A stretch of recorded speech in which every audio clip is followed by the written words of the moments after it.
everyone, and welcome back to Miss Hyder's Reading Corner. And today's book is Say It by Charlotte Zolotow to close out our week of family.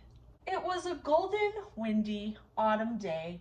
The leaves swirled around in the air and on the ground as the little girl and her mother walked down the road. The little girl ran ahead, kicking up the leaves, and then came running back and pulled at her mother's hand. "Say it," she said. "Come on, say it." "It's a wild, wondrous, dazzling day," said her mother, laughing.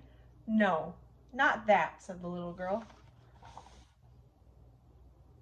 Just then a small black kitten scampered down a driveway and stood paw-deep in a pool of orange and brown leaves. "What a black little cat you are," said the mother. The little cat curved its paws and went scrambling away in a scurry of leaves. The mother and her little girl went scuffling and scrunching around a curve. They came to a small pond. The wind quieted down and the trees in the water were still. But as they watched, the wind began again, and the trees in the pond shivered into a million zigzagging streaks of color. "Look," the little girl said. "I am," said the mother. "I'm looking." The little girl tugged at her hand. "Come on, say it," she said.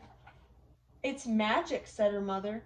"It's a golden, shining, splendiferous day." "No," said the little girl. "That's not what I mean."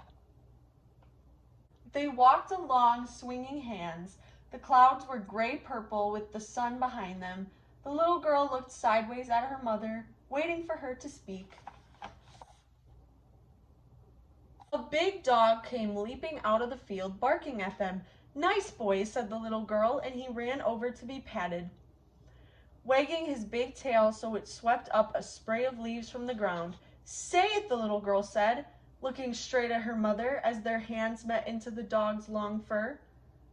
"Nice dog, good dog," said the mother. "Fine boy, what amber eyes you have." "No," said the little girl.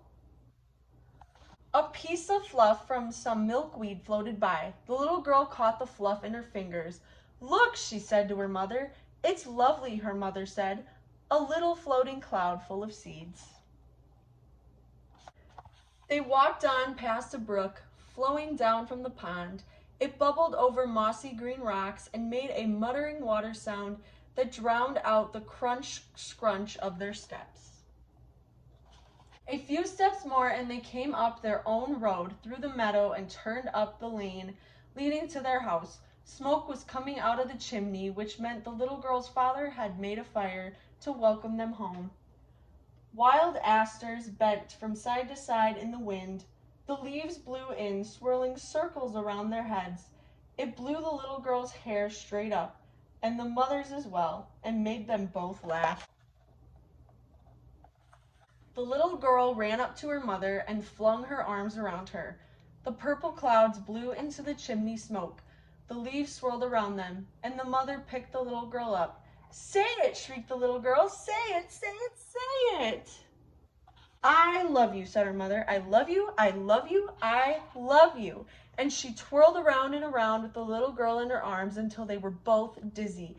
"That's what I wanted you to say," said the little girl. "That's what I've been saying all the time," her mother said, laughing. And she let the little girl slip gently to the ground and took her hand as they walked up the steps to their door. So that is the end of week 7 of Read Alouds, which is about family. Next week is going to be my final week for a while, and it is going to be all about like celebration, inspiration, like graduation-y type books for the end of the school year. So I hope you enjoyed this week's Read Alouds, and I will see you next week. Bye!